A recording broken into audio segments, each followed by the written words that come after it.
All right. Good morning. My name is Jennifer DeMudd, and I am the Executive Director of the Manufacturing Growth Alliance, also known as MGA. We are a membership-based organization that provides services to help manufacturers build smart, lead strong, and establish a pathway for future growth.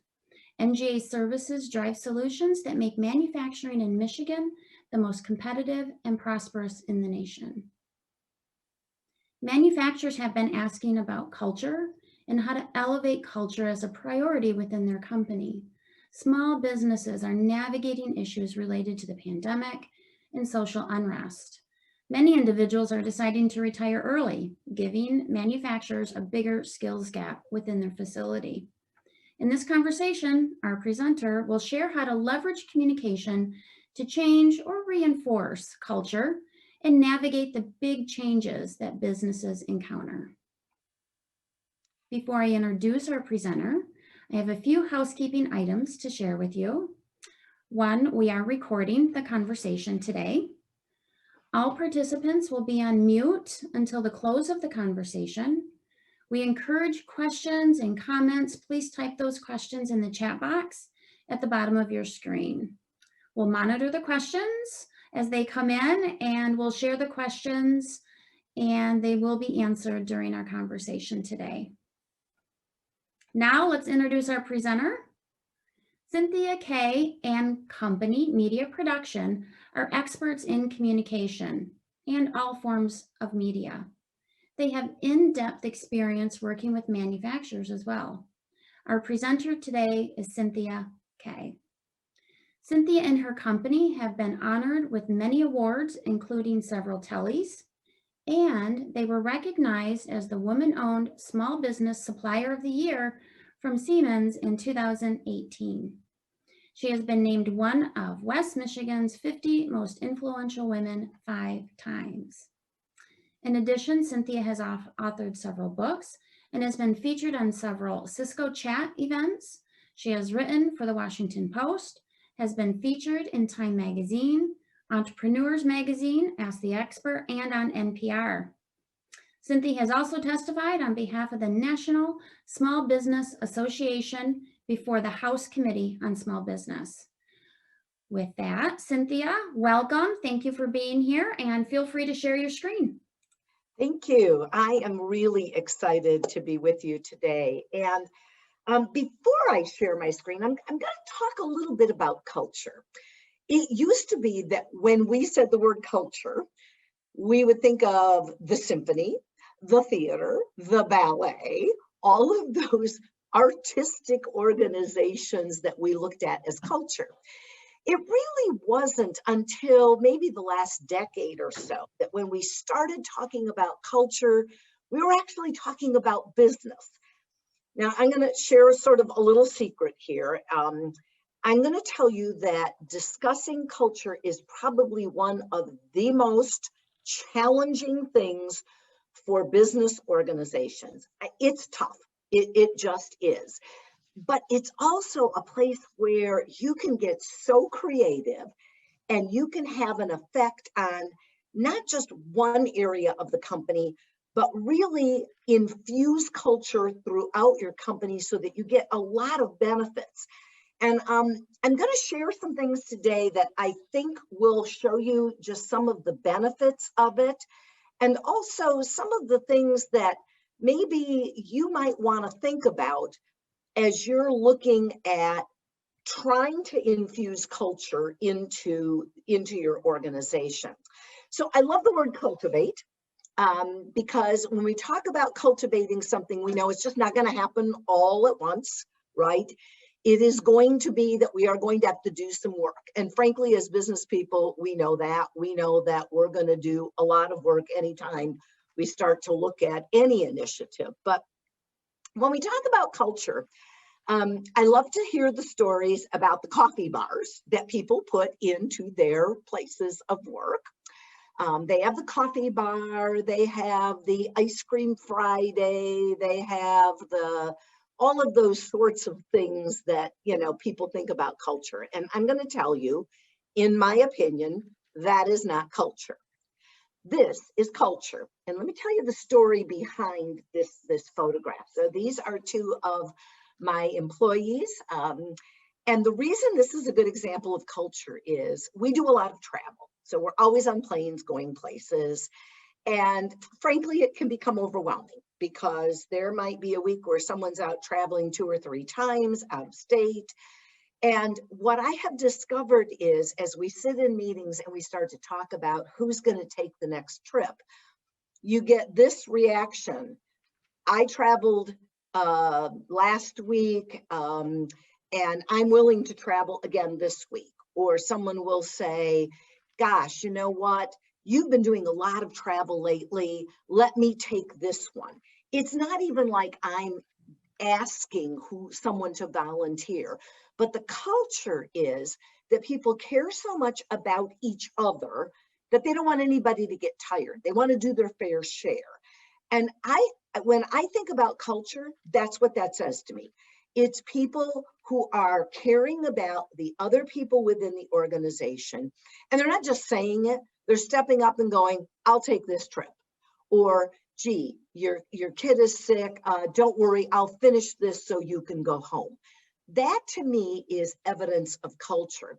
So now how do we look at it? I've looked around for a lot of descriptions, like what is culture? This is the best one that I have found. It's the way people feel about the work they do, the values they believe in, where the company is going, and what they're doing to get it there. So think about it.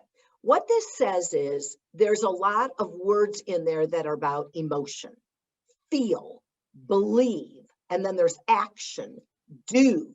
Where is the company going, right? So when I think about culture, this to me is like the foundation of it. And we could spend a lot of time talking about, how do you build that foundation? I'm not going to talk about that. That's a whole nother discussion. But I am going to talk about how you cultivate it once you've got the start of that culture. So a lot of times people say, does it really matter? Is this some touchy-feely thing that we're doing that makes us all feel good? I would suggest no. When you have a great culture and people are happy, it transmits to your customers. When you have happy employees, you have happy customers because your employees want to do things for them. For those folks who are really trying to attract new talent, culture is a huge issue with young people. It, in fact, I have seen studies, is more important than titles and money. So when you're looking to attract people today, people are looking at, and rightly so, they spend a lot of time at work. They're looking at, is this a place where I feel good, where I feel like I'm going to be supported, where I feel like I can do my best work? The resilience piece is something that really came into focus for me a lot this last year, because every one of my manufacturing customers and really every one of my customers had to deal with the whole COVID-19 issue. And the companies who didn't have great cultures or where the culture wasn't strong had a really hard time trying to institute changes, trying to make their workplaces safer, trying to communicate what they were doing.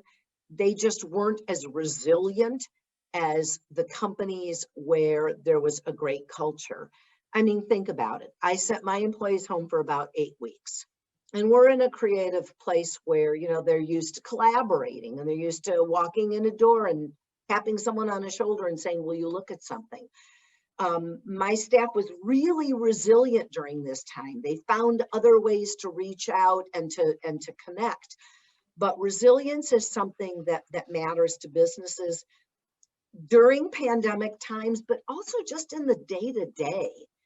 And then the bottom line is something, because I think as business owners, we can't afford to do stuff that makes us feel good. We have to do things that gives us a return. And I will start to show you, as I show you some examples, how culture can really affect the bottom line. So Here's what I'm going to call the terrible truth.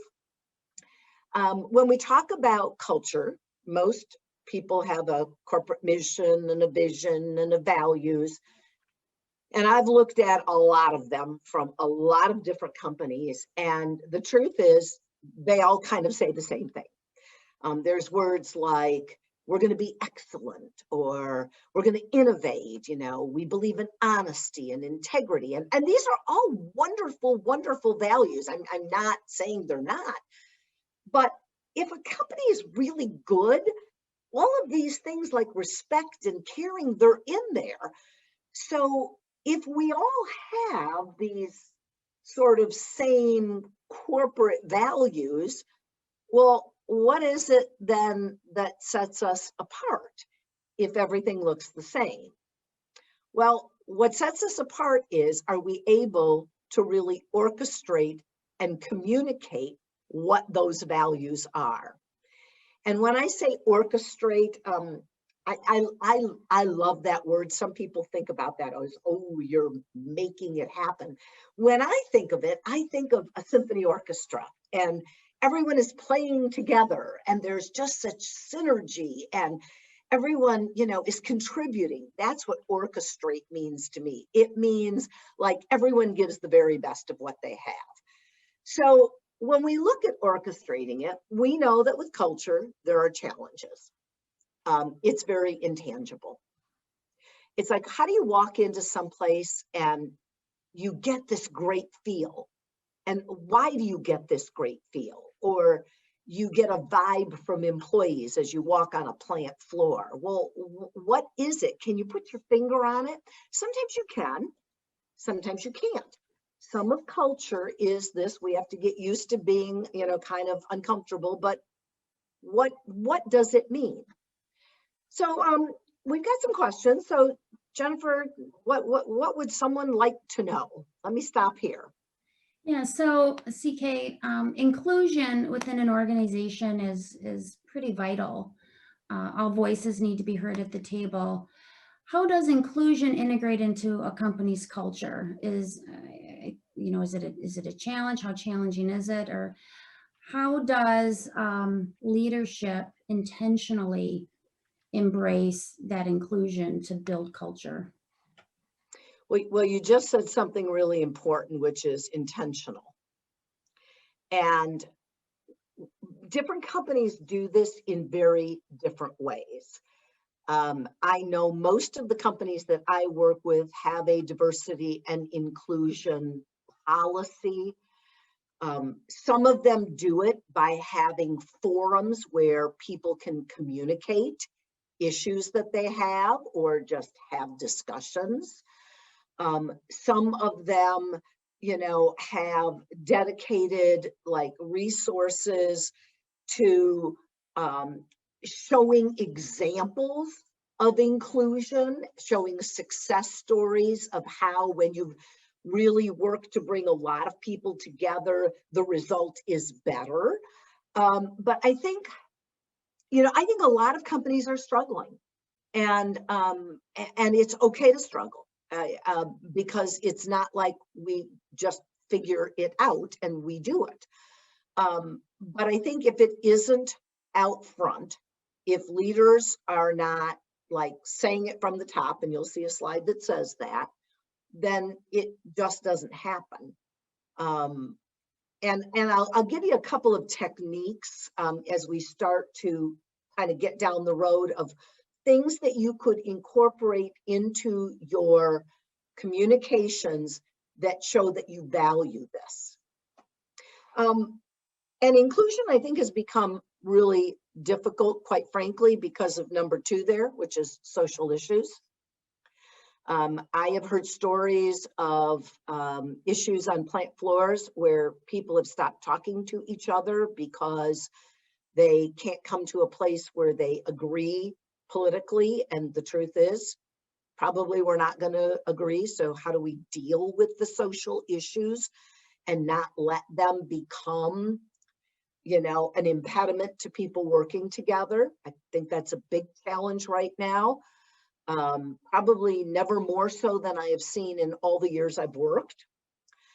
I think the other challenge that we have with culture and inclusion is that we have 4 generations working within the workplace. And what matters to someone who's just starting their career may not be what matters to someone who is thinking about retirement or is in that last year. And that can have a significant effect on the culture, just side by side. And it isn't always a bad thing. It's just that people look at things differently. They have different lenses for how they look at things, and that can be a big challenge. So let's talk about how do we make the difference? All right, what is the difference then with people who are able to be inclusive and people who are able to really build their culture? Part of it is that they're not just talking about it. I mean, I have sat through a lot of communications from senior executives that people felt like, oh, wow, that's great, but then nothing happened. There was no follow-up step for, okay, how do we turn this into action? So you can't just have a great message. You've got to figure out how to put this into action. The other thing is that I am really, and this is a very personal perspective, you know, other people will disagree with me. I think when you do culture training and you separate it out from everything else, I think it's much harder to cultivate culture. Culture has to be part of everything. It has to be part of the way you work with a customer. It has to be part of how you deal with people who are having difficulties in their jobs. It has to be part of the way that you promote people, how you celebrate people. You can't just say we're going to do culture training.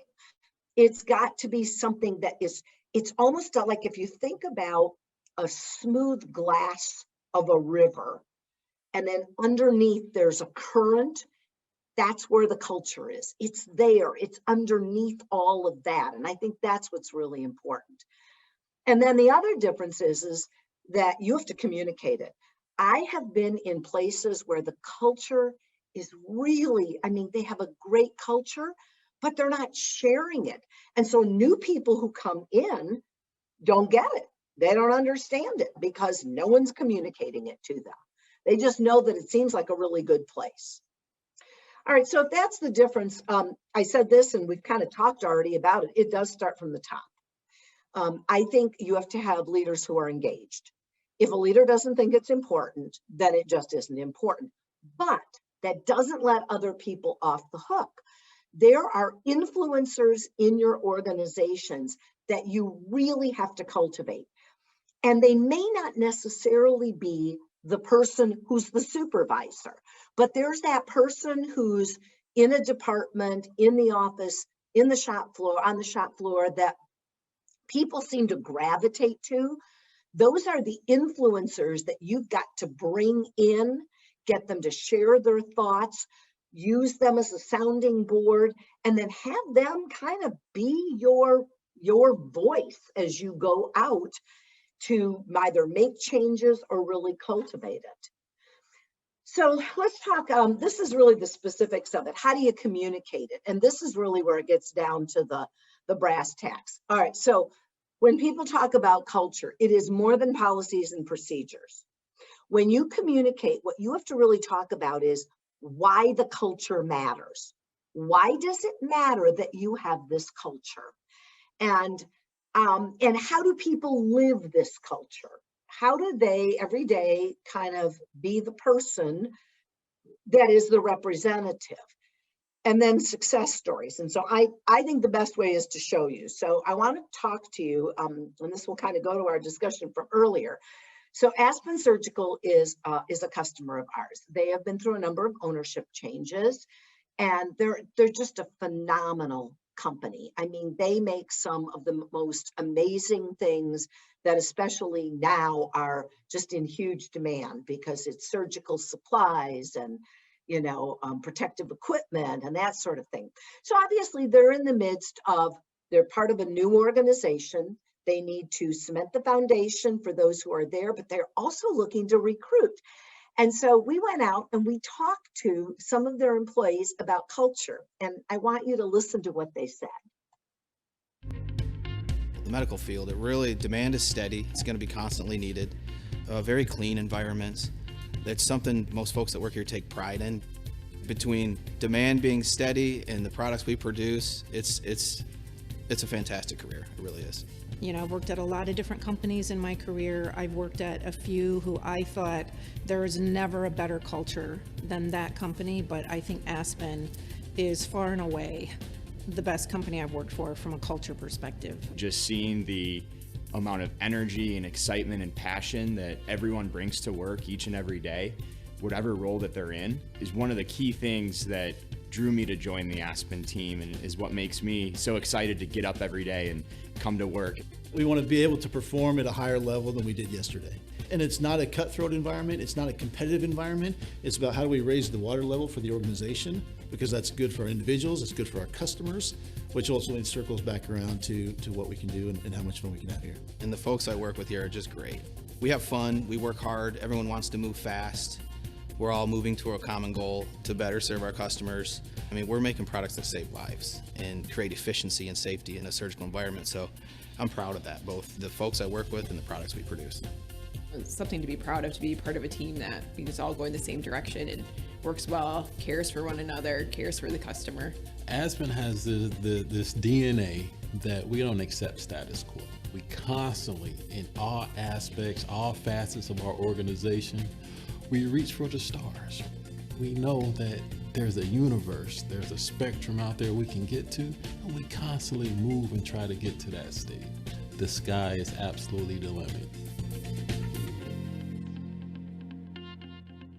So do you see, or can you feel what the culture is there?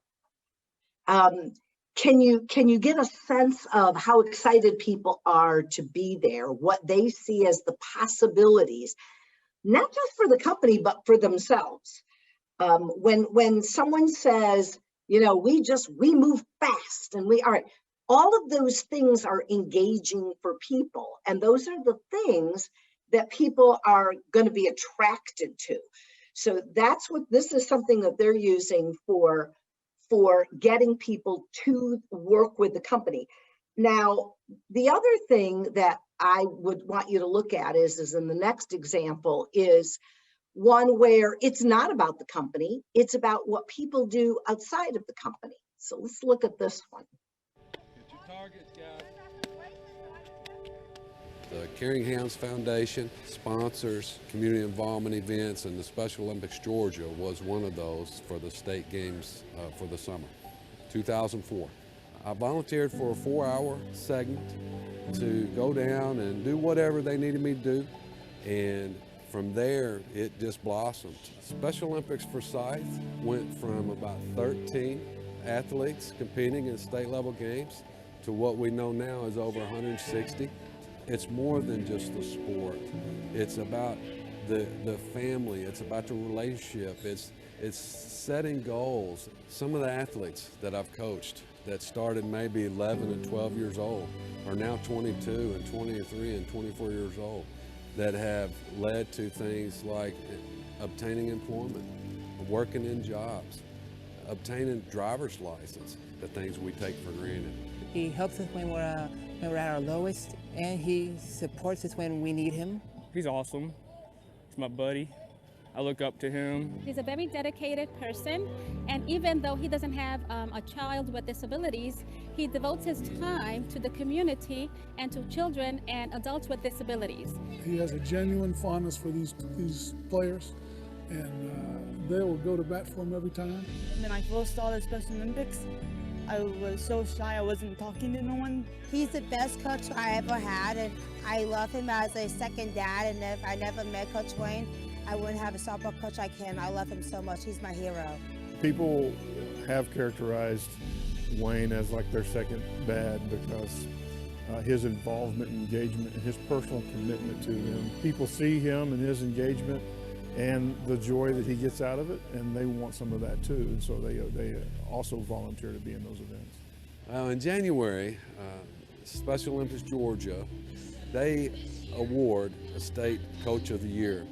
I was sitting on the bleachers, and out of one side of my ear, I hear them talking about this coach and the programs. And when I heard flag football, I got a really nervous butterfly feeling in my stomach. And I knew right then I got so emotional that I dropped my head and just my hands covered my face, and as the tears come out, and wow, right? So if I had one piece of advice for anybody out there is give back. It changes you. Take that time, those 4 hours, sign up, step out and give back, because you never know what giving back is going to lead to. I'm just not a coach. I'm on a team, a Siemens team. I'm one of many that can make big differences, and I would never have that opportunity if I didn't take that one step, that first step, and they've supported every bit of it.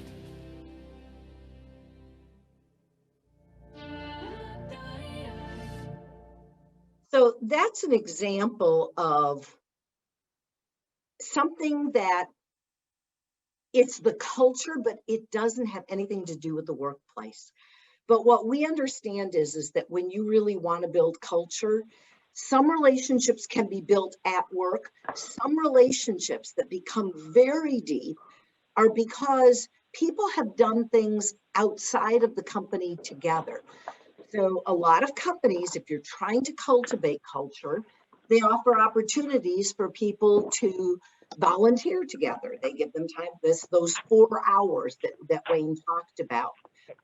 That sort of thing becomes really critical in building the relationships. So now we talk about, so what do they care about? And I'm going to tell you that I do see big differences in what younger workers care about and what workers who are at the close of their working career care about. Younger people really do care about more of the ways in which people act. Is the company being a good corporate citizen? And I'm not saying that older people don't care about it. It's just that it wasn't something that was top of mind when they started their careers.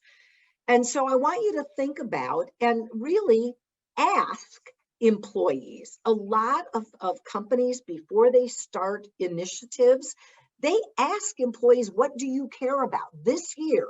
What are the 3 areas that you think we ought to focus on? This is where you can start to get inclusiveness, where you start to pull people in to say, okay, we're going to donate volunteer. What do you care about? And if we have that opportunity, and some people do it formally, they have a board of employees that, kind of look at what they're going to work on. Other people say, give us suggestions. So there's a lot of different ways to do this, but it's really more about, do you make the effort? So Jen, we got a question? So CK, we have manufacturers on the line. Some manufacturers haven't placed an emphasis on culture. And I think you started to talk about this, but if a manufacturer's on the call, how do they, and they want to focus on culture, how do they go about understanding their current culture? I mean, you almost have to understand where your baseline is, where you're at. Do you have a pathway for them to? I do, and I'm actually going to talk about it. So if we can hold that one. So the first thing I want to talk about is that they have got to communicate, because a lot of times, and I understand this, manufacturers, you can't stop a line to have a meeting to talk about culture. Okay, it just doesn't happen. But you have to find ways that you can communicate. The more direct you are, the greater the chance of success. It's talking directly about, how do you feel about how you are treated? Are you understanding what's being asked of you? Are there things that we as a company should do? You've got to directly ask the questions and communicate. You've got to stop this whole corporate speak about culture. If I hear one more person talk about new normal or pivoting, or how, we're going to empower employees, you know what? Could we be really direct and say, how can we help you get ahead? That's what I'm talking about. It's having those conversations, or things that say, all right, what are some of the things that we're doing that are keeping you from doing your job?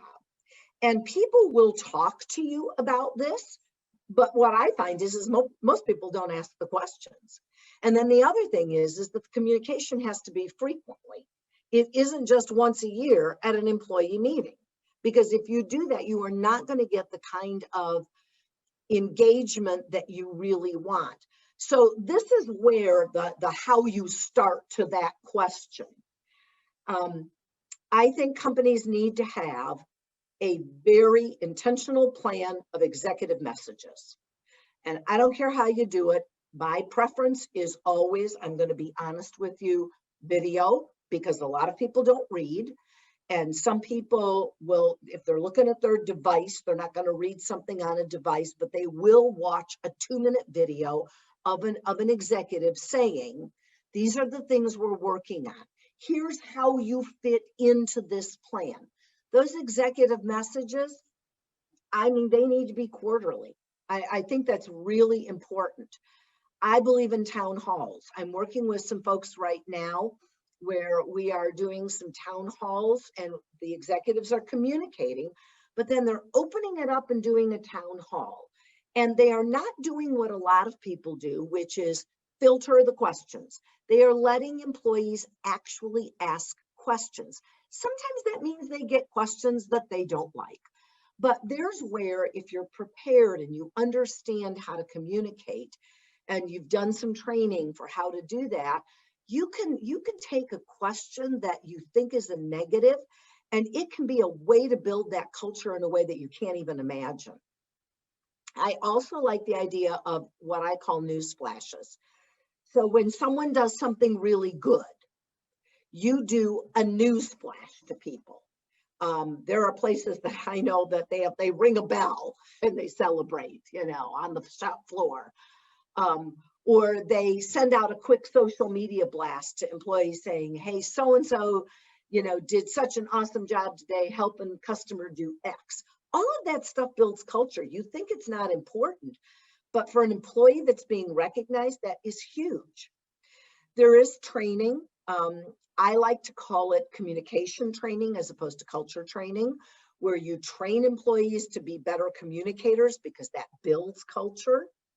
I'm a big believer in awards, and they don't have to be huge awards. I know some manufacturers that will give a gift card, a $25 gift card for, doing something that helped someone else out. And it's kind of like a big surprise.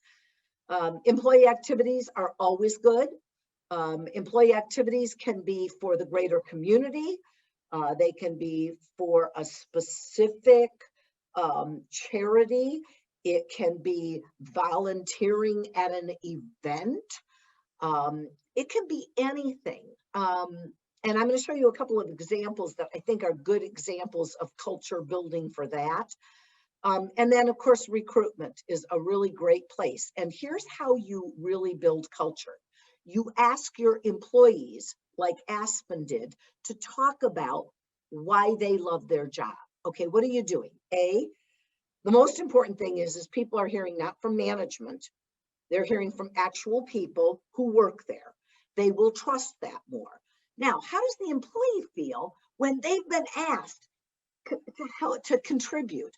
Tell us about why you love your job, how you approach your job. That makes them feel so great. It makes them feel like they're valued. And younger workers especially, they need to feel valued. And so I want you to think about some of that. So I'm going to give you one simple thing that Cisco did that was super simple. I mean, they decided to do a global give back day, and they do this every year, and they don't tell the employees who to go give their time to. They say, you pick a charity, go do something with your fellow employees or with your family, and snap us a picture and send it in.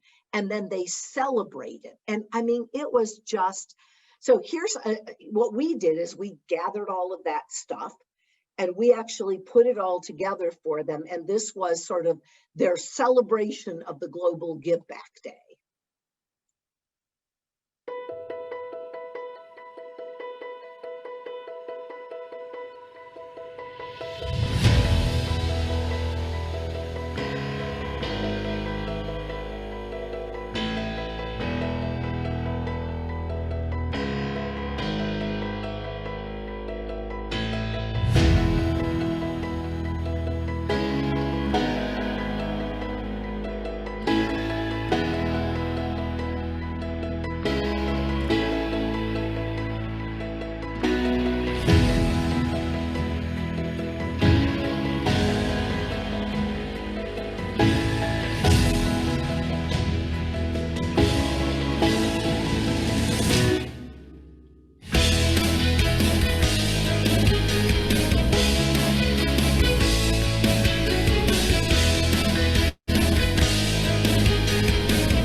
So think about if you said to employees, just a simple effort, let's do a volunteer day. Where in the community would you like to go? This is a really simple thing to do. It's one part of what I'm going to call sort of an integrated approach. This is the last one that I want to show you. An example of recruitment. In a typical day, I, talk on the phones to people who are super excited about cars, which gets me very excited about cars. And at the end of the day, it's honestly just a lot of talking about cars and, what they do with them. The environment of Haggerty is honestly something you almost need to get used to, and I was almost a little off-put by it at first because everyone is so friendly and they genuinely want to help you with everything that you do. I was nervous about driving like a car on stick shift through like one of the programs here, and she was like, oh hey, I'll help you, like I'll teach you how to drive my own car and then it'll be low pressure, it'll just be you and me. And I was like, yeah, I don't even know you and you're just offering me your car. I'm personally a freaker outer. I have a sticky note on my desk that says don't panic because I will. But there's no reason to. Everything that we do can be fixed, and everyone who we work with, all the managers, will make sure that if somebody did have something wrong, that it gets fixed and that we learn from it. One of the biggest challenges is that you do need to grow a little bit and have a willingness to grow and to be constantly learning. You don't become an expert in one area overnight, and even if you become an expert in one area, there's always more you can learn. So if we look at some of the things that I've shown you, what I've really tried to give you is this big broad brush of all of the things you can do to cultivate culture. And there's really no one answer for everyone. A lot of times what I will do is go in and we'll look at what existing programs does somebody have in place? Because maybe you can leverage something you're already doing, right? Or if you're not already doing it, what's a place to start? I will warn you that if you start down this path and you don't continue, people will become skeptical. Your employees will become skeptical. You've got to stick to what the plan is. which is why whenever we're working on culture programs with people, that Hegarty story, there were 7 of them. The career trajectory stories that I'm working on with Cisco right now. We've done 15 interviews because everyone has a different story to tell. So you need to think about like what program do you have in place? Where are the holes? Okay, what simple things can you do to start? And then as you get down the road, what are the things you can add in? I think the biggest thing is that a lot of people who have a good culture can build on it. Those who have issues, the big thing you have to do is stop the rumors.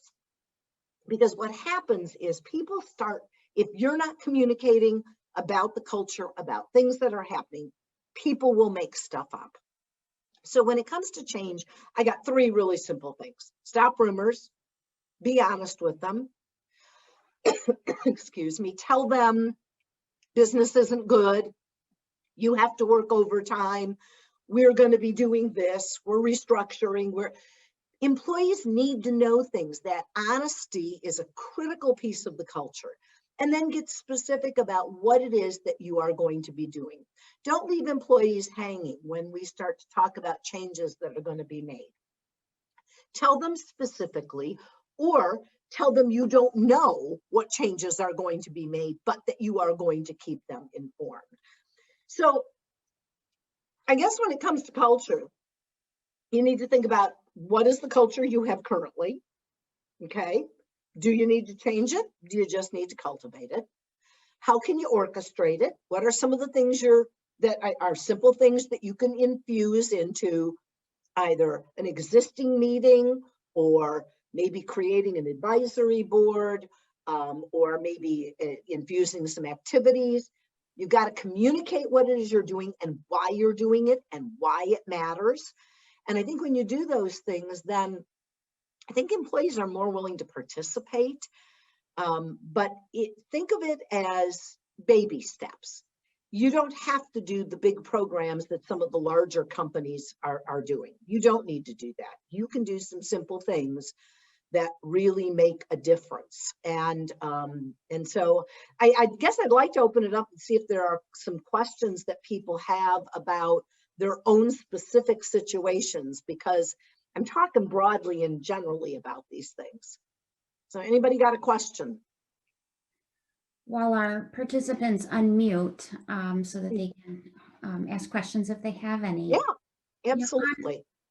On our webinar today, we have presidents, we have CEOs, we have HR managers, plant managers. So if you're not, and even if you are president, but maybe you're a human resource manager, plant manager, what's that core team that needs to be brought together when we think about leadership and having the conversation about what are those baby steps, what is our culture, and what are those baby steps that can be taken? What's that core team? So one of the things that I recommend, and presidents, I understand how busy you are. I get it, but there's where your HR people can help tee you up. They can give you some of the basics, but I usually recommend that you need to have a team that is a senior leadership person, an HR person, a plant manager, if at all possible, because plant managers have huge impact and be great influencers. And then also, depending upon the culture that you have, a number of employees.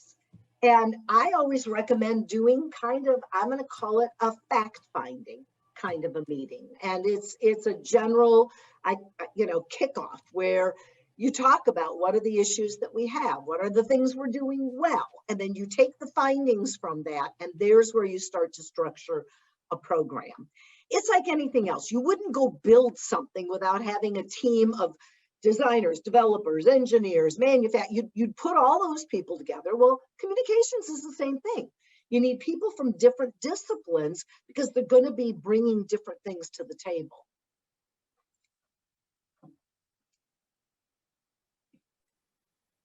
Okay, are there other questions for those engaged on the call today?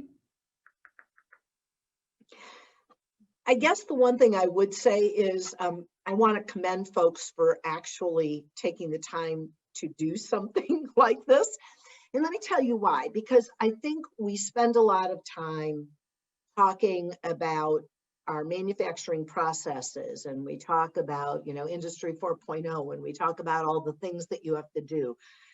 If you have a really great culture, those initiatives are more successful, because when you run into bumps along the way, people understand how to work together. People understand how to communicate. And the folks who spend some time, and it doesn't need to be a lot of time, but even some time on developing communications within their plants, really are miles ahead. And it's easier if you have a smaller plant. It gets a little bit more complicated as you get into larger plants.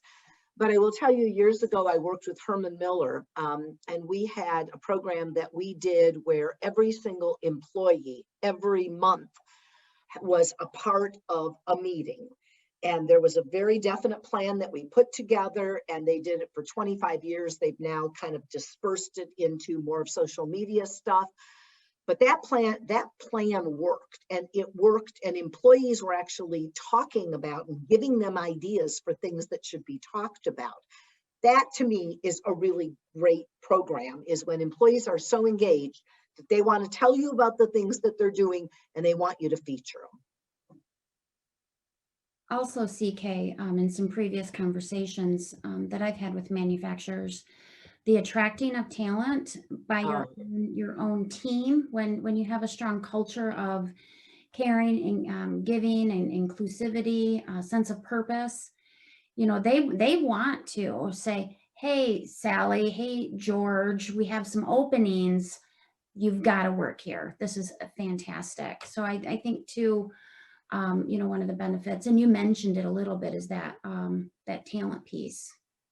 Well, and honestly, when you look at the demand for talent today and the competition for talent today, really your best avenue for finding good people is referral.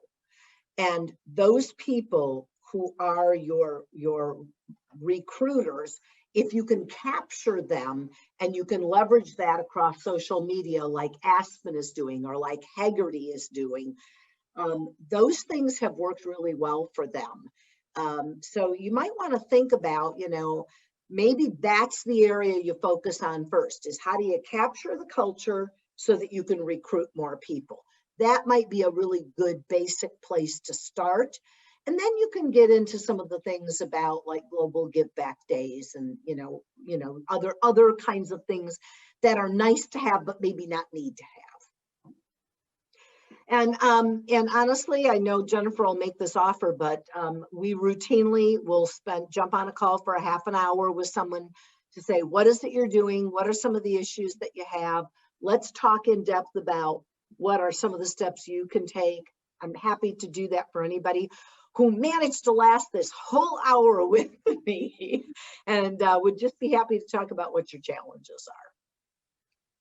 So before I close out, I do see that Jeremy, you're unmuted. If you have a question, feel free to ask it. If not, then we'll close a few minutes early. So I'll just pause for a second, Jeremy, if you have that question. Otherwise, I'll close. Nope, I don't think I have a question. I had my phone here unmuted.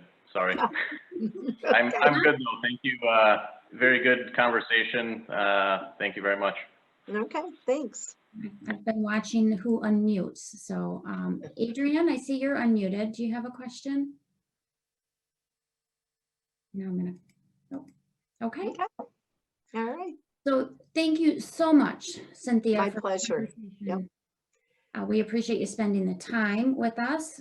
For our participants, I'll follow up with an email either this evening or at some point tomorrow to provide you a link of this recording. Feel free to share it amongst your team. Watch it again with them. And I'll also provide Cynthia's contact information in the email. So I hope you have a fantastic day watching the snow melt out there, hoping that spring is right around the corner. All right, thanks. Thanks everyone. Have a wonderful day. Thank you.